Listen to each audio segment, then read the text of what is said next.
آپ غزہ کو یہاں سے دیکھ سکتے ہیں. ان دیواروں کے پیچھے 2 ملین سے زیادہ افراد ہیں، ایک کھلی جیل میں گھرا ہوا. اور مصر کی سرحدوں کے قریب اس ساحل سے غزہ کا منظر ہے 10 کلومیٹر دور، لیکن غزہ بھی سمندر سے محصور ہے قابض ادارے کی طرف سے. وطن یا موت.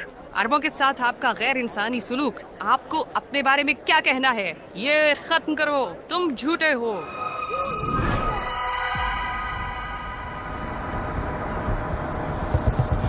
غزہ جانے کا راستہ. میں قاہرہ پہنچ گیا. غزہ پر حملوں کے 10ویں دن، اور قاہرہ کے ہوائی اڈے سے ہم سیدھے چلے گئے رفح کراسنگ کی طرف، جہاں دنیا کی آنکھیں انتظار کر رہی تھیں غزہ پٹی میں کچھ انسانی امداد کی فراہمی کا. ہم شمالی سینا میں ہیں، العریش نامی شہر سے تقریباً 1 گھنٹے کی دوری پر، اور وہاں سے سرحدوں تک صرف 35 کلومیٹر ہے. یہاں کے تمام ریستورانوں پر فلسطین کا نام لکھا ہوا ہے. ہم یہاں بہت سے چیک پوائنٹ سے گزرے، 5 سے زیادہ. یہ وہ علاقہ ہے جہاں دنیا میں سب سے زیادہ چیک پوائنٹس ہیں. غزہ کی پٹی تک کہ اسرائیلی ادارے نے بجلی، پانی، گیس، خوراک، ایندھن اور ادویات سے محروم رکھا. اس پر بمباری کی، اور وہ اب بھی اس پر بمباری کر رہا ہے. ہزاروں ٹن مختلف قسم کے دھماکہ خیز مواد جو مجموعی طور پر ہیروشیما کے 2 جوہری بموں کے برابر ہیں. انہوں نے عمارتوں، پودوں اور انسانوں کا صفایا کر دیا اور ہزاروں کو شہید اور زخمی کر رہے ہیں. عورتوں اور بچوں کی تعداد. تاریخ میں شاید و نادر ہی ایسا وحشیانہ مظاہرہ دیکھا گیا، اور ممالک کی حمایت. ہم اسرائیل کے ساتھ کھڑے ہیں. مہذب ہونے کا دکھاوا کرنا اور انسانی حقوق کو فروغ دینا. پھر پتہ چلتا ہے کہ ان کی ڈکشنری میں ایک انسان انسانوں کی شکل میں جانور ہیں. ہم انسانی جانوروں سے لڑ رہے ہیں. اسے زندہ رہنے کی بجائے ختم کر دیا جانا چاہیے. جنگی جرائم بند کرو. 70 سالہ قبضہ. ان دیواروں کے پیچھے ہمارے پاس 2 ملین لوگ ہیں. ہم اس سے باہر نہیں نکلیں گے یہاں تک کہ اگر ایک دوسرا نقبہ. یہ کافی ہے کہ ہم نے پہلا دیکھا ہے. ہم ابھی بھی زندہ ہیں. اب تک رفح کراسنگ تک پہنچنے کے لیے ہمیں پورے جزیرہ سینا نما سے گزرنا پڑا، اور ہمیں تلاشی کے لیے 10 چیک پوائنٹس پر روکا گیا. وہاں کراسنگ ہے، ہم آ چکے ہیں. کیا آپ تصور کر سکتے ہیں کہ وہاں 20 لاکھ لوگ قید ہیں، 2 ملین افراد بمباری کا نشانہ بنے؟ یہ پہلی بار ہے جب میں رکاوٹوں کو اتنی اونچائی پر دیکھتا ہوں. یہ عجیب جگہ کیا ہے؟ یہ مصری رفح کراسنگ ہے، دوسری طرف فلسطینی کراسنگ ہے. وہ بالکل 300 میٹر کے فاصلے پر ہیں. 300 میٹر؟ بالکل. اس کے بعد ہم غزہ کی پٹی میں ہوں گے. اگر آپ چاہیں تو کیا آپ گزر سکتے ہیں؟ نہیں، اب یہ ممکن نہیں. کراسنگ بند ہے جنگ کے آغاز کے بعد سے.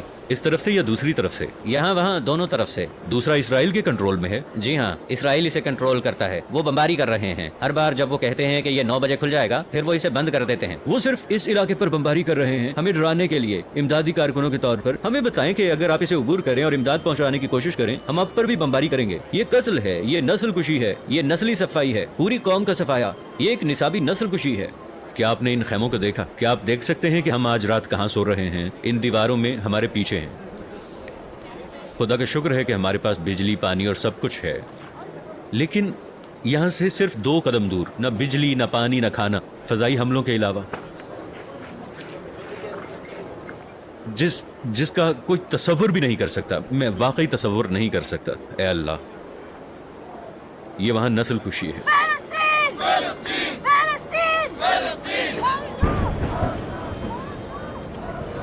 ساری رات ایسا ہی رہتا ہے. بمباری کی آواز. انہوں نے ہسپتالوں اور اسکولوں پر بمباری کی. انہوں نے پیچھے کچھ نہیں چھوڑا. 14 روزہ محاصرہ. زمین، ہوا اور سمندر. داخل ہونے والی پہلی طبی امداد.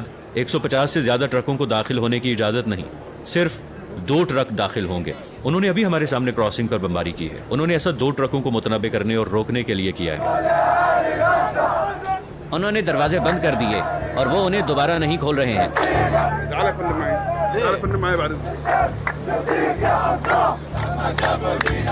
فلسطین عرب ہے، فلسطین عرب ہے.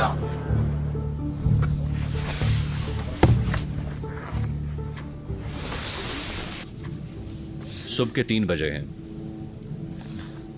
اور हर बार आप एक धमाके की आवाज सुनते हैं और यहाँ जमीन हिल जाती है और हम बाहर हैं। ए अल्लाह, ए अल्लाह।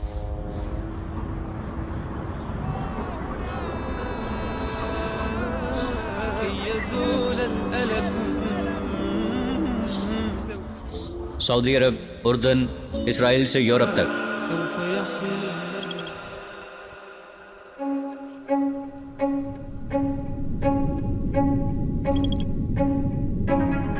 गजा की पट्टी 1917 में उस्मानी हुक्मरानी के तहत थी।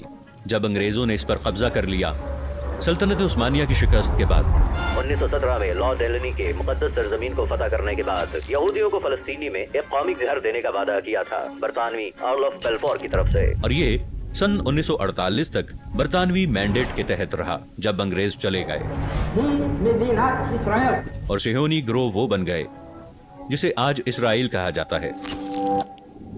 इसके बाद इन ग्रोहों ने कत्लेआम का इर्तिकाब किया फलस्तीनी अवाम के खिलाफ फलस्तीनी शहरों और देहातों में, और तकरीबन 300,000 फलस्तीनी बेघर हुए जो गजा की पट्टी की तरफ भाग गए। इसके बाद मिस्र ने 1949 में इस पट्टी का इंतजाम संभाला। मिस्र ने गजा के इलाके पर अपनी गिरफ्त मजबूत कर ली है। इसके बाद सिहोनी रियासत ने 1967 में इस पर कब्जा कर लिया, सीनाई, मगरबी किनारे और गोलान के साथ, जिसने सिहोनी कब्जे के खिलाफ पहले इंतफादा का आगाज किया 1987 में, और इसी साल हमास का क़याम अमल में आया। इस्लामी मुजाहमती तहरीक इसके बाद काबिज इसराइल आहिस्ता आहिस्ता पट्टी से पीछे हट गया 1993 में, और ओस्लो मुआहदे की बुनियाद पर इसने कुछ शोबे फलस्तीनी अथॉरिटी को वापस कर दिए, जिसमें रफा क्रॉसिंग भी शामिल है, और गजा से कब्जा मुकम्मल तौर पर खत्म करना पड़ा, और 2005 में बस्तियों को खत्म कर दिया मज़ाहमत के दबाव में। सन 2006 में फलस्तीन में पहले इंतखाबात जिसमें हमास की बड़ी जीत देखी गई, एक ऐसी फतह जिसकी वजह से अथॉरिटी के दरमियान तनाज़ा पैदा हुआ, हमास के खिलाफ मरकजी जमात फतह। 2007 में तनाज़े के नतीजे में मरकजी अथॉरिटी को बेदखल कर दिया गया गजा से, और हमास ने पूरी पट्टी पर कब्जा कर लिया। उस दिन के बाद से गासिब इसराइल ने मुकम्मल मुहासरा कर लिया गजा की पट्टी पर, जमीन, समंदर और हवा से, और उन्होंने पट्टी पर 5 से ज्यादा बार हमला किया। 2008, 2009, 2012 और 2014, 2018, 2019 और 2021 हजारों शहरियों को शहीद और जख्मी करना, औरतों और बच्चों समेत झूठे बहानों से। इससे गजा के लोगों के मुहासरे को तकवीयत मिली और गजा के लोगों को वहशियाना तशद्दुद का निशाना बनाया गया, तमाम गैर इंसानी जराए के साथ। हम इसके मुस्तहिक क्यों हैं? हमने इसके लिए क्या किया? मैं सिर्फ एक बच्ची हूँ। मिस्री अथॉरिटी ने रफा क्रॉसिंग में नकलो हरकत का शेड्यूल बनाया। मिस्र की तरफ से दाखिल होने और निकलने का, मिस्री सरजमीन में दाखिल होना या इनसे आना मुख्तलिफ औकात के हालात पर मुनहसर है, और पूरी दुनिया, अक़वाम मुत्तहिदा और अरब ममालिक इसराइल से गजा का मुहासरा खत्म करने और 2 रियासती हल के इतलाक का मुतालबा कर रहे हैं। ये बैनुल अक़वामी तौर पर तस्लीम शुदा है, और उन्हें नताइज के बारे में मुतनब्बे करना कि एक ही रास्ते पर चलकर एक के बाद एक इसराइली हुकूमतों की तरफ से उठाए गए इक़दामात, जिनमें इंतहा पसंद सबसे ज्यादा पुरतशद्दुद मौजूदा हुकूमत है। और जब 7 अक्टूबर सन 2023 आया,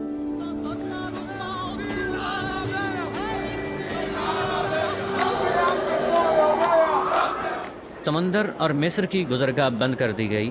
सरहदी जो दीवार है वो भी, जिसे अलहदगी की दीवार कहा जाता है, ये गजा की पट्टी है। सतह का रकबा 365 मुरब्बा किलोमीटर है, लंबाई में 41 किलोमीटर। 2 मिलियन से ज्यादा लोग इसमें रहते हैं। इनकी उम्र औसतन 14 साल से कम है। बच्चे, इनमें सबसे अहम शहर ये हैं: गजा का शहर, खान यूनुस, देर अल बलाह और रफा शहर। पट्टी में फलस्तीनियों के लिए 8 पनाह गुज़ीन कैंप हैं, जो सन 1948 में बेघर हुए तबाही के दिन उन्हें गजा के शहरियों की अक्सरियत समझा जाता है। मरकजी कैंप हैं जबालिया, अशाते और नुसैरात। बिजली, कैमरे, आयरन का डोम, इसके टावरों पर स्नाइपर भी। ये मेरी बहन है। क्या इसकी शादी थी? इसकी शादी, जी हाँ। कब? इनकी शादी 19 अक्टूबर को होनी थी। इनके शौहर काहिरा में फंसे हुए हैं। तो क्या दुल्हन अंदर है? जी हाँ, वो अंदर है। वो बाहर नहीं निकल सकी, क्रॉसिंग की बंदिश की वजह से। ये नहीं खुला। अगले दिन लोग जमा हुए क्योंकि अक़वाम मुत्तहिदा के सेक्रेटरी जनरल तकरीर करने आए थे। कुछ ट्रकों को दाखिल करने की कोशिश कर रहे हैं। जंगी जराइम के 70 साल। इन दीवारों के पीछे हमारे पास 2 मिलियन लोग हैं जो बहुत ज्यादा तकलीफ उठा रहे हैं। न पानी, न खाना, न दवा न ईंधन, अक़वाम मुत्तहिदा ने क्या किया? 70 साल कब्जा। नस्ल कुशी और नस्ली सफाई की हिमायत बंद करें। आपको अपने आप पर बहुत शर्म आनी चाहिए। तुम झूठे हो, तुम्हारे हाथों पर खून है और तुम्हें अपने आप पर बहुत शर्मिंदा होना चाहिए। और अब हम एक कब्जे को देख रहे हैं और हम आपकी खामोशी का नतीजा देख रहे हैं। अरबों के बारे में तुम्हारी गलत बयानी, अरबों के बारे में तुम्हारा गैर इंसानी सलूक, आपको अपने लिए क्या कहना है? ये वही शख्स है जिसने कहा था सूरत हाल देखने के बाद कि हम्मास का हमला बिला इश्तियाल नहीं था। ये भी जानना ज़रूरी है, हम्मास के हमले खला में नहीं हुए। उन्होंने देखा है कि उनकी ज़मीन मुसलसल तबाह हो रही है, बस्तियों के ज़रिए तशद्दुद का शिकार हैं। देर यासीन 1948 में यहूदी इंतहा पसंदों का कत्लेआम, तकरीबन 200 अरब देहाती जिनमें बच्चे भी शामिल हैं। उनकी मईशत तबाह हो गई, बेघर होने वाले लोग और उनके घरों को मिस्मार कर दिया गया। इसे नकवा कहा जाता है, अरबी में तबाही। रफा क्रॉसिंग के करीब एक शहर है जिसका नाम शेख ज़वैद है। इसके साहिल से आप गजा की मुस्तहकम इमारतों को देख सकते हैं। यहाँ से सिर्फ चंद कदम दूर 20 किलोमीटर गजा है। आप इमारतों को भी देख सकते हैं। यहाँ से गजा ये सिर्फ इस साल नहीं हुआ, वो कई बरसों से महसूर हैं। क्या आप तसव्वुर कर सकते हैं कि वो इस समुंदर को पार नहीं कर सकते? 3 किलोमीटर से ज्यादा। वहाँ सेहत का निज़ाम मुकम्मल तौर पर तबाह हो चुका है। बहुत से ट्रक बाहर खड़े हैं, हफ्तों से इंतजार, जबकि गजा का सेहत का निज़ाम तबाह हो चुका है। ताहम सेहूनी एक दिन में सिर्फ 20 ट्रकों को आने देते हैं और गैस या डीजल के दाखिले पर पाबंदी आयद कर दी, जिसकी अस्पतालों को अशद ज़रूरत है। इन लम्हात में जब हम रिकॉर्डिंग कर रहे हैं, हर बार हम बमबारी की आवाज़ सुनते हैं। गजा पर इस वक्त बमबारी की जा रही है जब हम बात कर रहे हैं। गजा में एक दिन में 100 ट्रकों का दाखिल होना भी काफ़ी नहीं होगा। किसी का हाथ और टांग काट दी जाती है, हम सिर्फ उसे बॉडी बैग देंगे, उसकी माँ और बाप और बहन के लिए।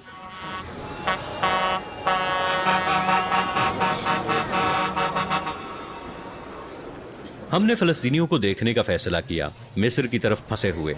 अल अरीश सीना का दारुल हुकूमत, इनमें से ज़्यादातर अल अरीश में हैं। क्रॉसिंग से 35 किलोमीटर दूर ये पहला शहर है जिससे आप गुजरते हैं पट्टी से आते हुए। आप देखेंगे कि इनकी हम आमतौर पर सीना के बद्दू हैं।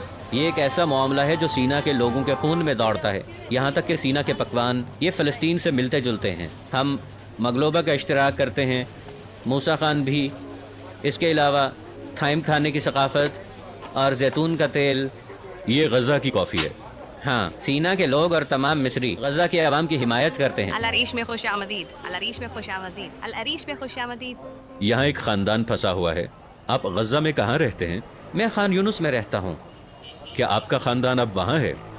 बिल्कुल, मेरा ख़ानदान, मेरे बच्चे, मेरे पोते पोतियाँ। मुझे उम्मीद है वो ठीक होंगे। अल्हम्दुलिल्लाह। आज उन्होंने हमारे पड़ोसियों पर बमबारी की, हमसे सिर्फ 50 मीटर की दूरी पर। अगर वो गिरजा घरों और मसाजिद पर बमबारी करते हैं, यहाँ तक कि बेकरियाँ, एक रोटी हासिल करने जाता है, उन्हें पता चलता है कि बेकरी पर बमबारी की गई। जाने के लिए एक महफूज जगह कहाँ है? हमने एक अपार्टमेंट किराए पर लिया। हम अल अरीश में रह रहे हैं। आप गजा में कहाँ रहते हैं? मैं जैतून में रहता हूँ, गजा के वस्त में। क्या ये मुतासिर हुआ था? ये सब ख़त्म हो गया है। कोई भी मुल्क आपको कबूल नहीं कर सकता? नहीं, हम मिस्र से बाहर नहीं निकल सकते। लेकिन जंग के दौरान यूक्रेनी क्यों कहीं और जा सकते हैं? तमाम ममालिक गैर मुल्कियों के लिए खुले हैं। फ़लस्तीनी महसूर हैं। गजा सिर्फ 40 किलोमीटर चौड़ा है। अब आपके रिश्तेदारों में से कौन है? हमारे तमाम खानदान, हमारे बच्चे, हमारे बच्चे, हमारे बच्चे। क्या आप इनका हाल अहवाल पूछते हैं? जी हाँ, रोजाना। मेरे तमाम बेटे वहाँ हैं।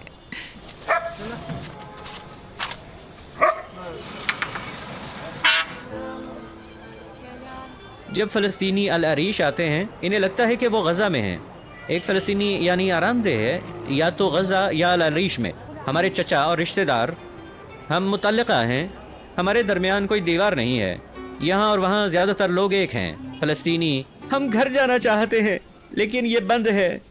लेकिन इस पर बमबारी की जा रही है, आप कैसे दाखिल होंगे? कोई मसला नहीं, हम उनके साथ रहना चाहते हैं और एक साथ मरना। यहाँ इस नफसियाती जद्दोजहद की बजाय हम नहीं जानते कि वो जिंदा हैं या मर चुके। उन्होंने कुछ खाया पिया, हम उनके बारे में कुछ नहीं जानते। मैं क्रॉसिंग खुलने का इंतजार कर रहा हूँ, जाकर अपने बच्चों और पोते पोतियों को देखूँ। क्या आप उन्हें बाहर निकालना चाहते हैं? नहीं, मैं उन्हें कहाँ ले जाऊँगा? سب سے پہلے ہم کہاں جائیں گے؟ اگر یہ 1 گھنٹے کے لیے کھلتا ہے میں فوری طور پر غزہ واپس جاؤں گا. لوگ غزہ سے باہر نہیں نکلتے. کیا میں اپنا گھر چھوڑ کر خیمے میں رہوں یا گھر واپس جاؤں؟ میں اپنے گھر میں مرنا پسند کروں گا. یہ نقل مکانی کا منصوبہ ہے. فلسطین کا کوئی متبادل نہیں. ہمارے پاس قبضے کی مخالفت کرنے کے علاوہ کوئی چارہ نہیں. وہ غزہ سے چھٹکارا نہیں حاصل کر سکتے جب تک کہ مٹا نہ دیں. ان کا صبر. اجتماعی سزا کا مطلب ہے غزہ کے عوام کو اب سزا دی جا رہی ہے. لیکن آپ جانتے ہیں کہ وہاں بہت سے پناہ گزین، بہت سے بے گناہ شہری، مرد، عورتیں اور بچے اس پناہ گزین کیمپ میں بھی. ٹھیک. میرا نام معتز ہے. یہ وسام ہے. میں عبود ہوں. میرے اور غزہ کے تمام بچوں کے لیے امن سے رہنا اور یروشلم کی آزادی اور غزہ کی جیت، یہ میرا خواب ہے. انشاءاللہ.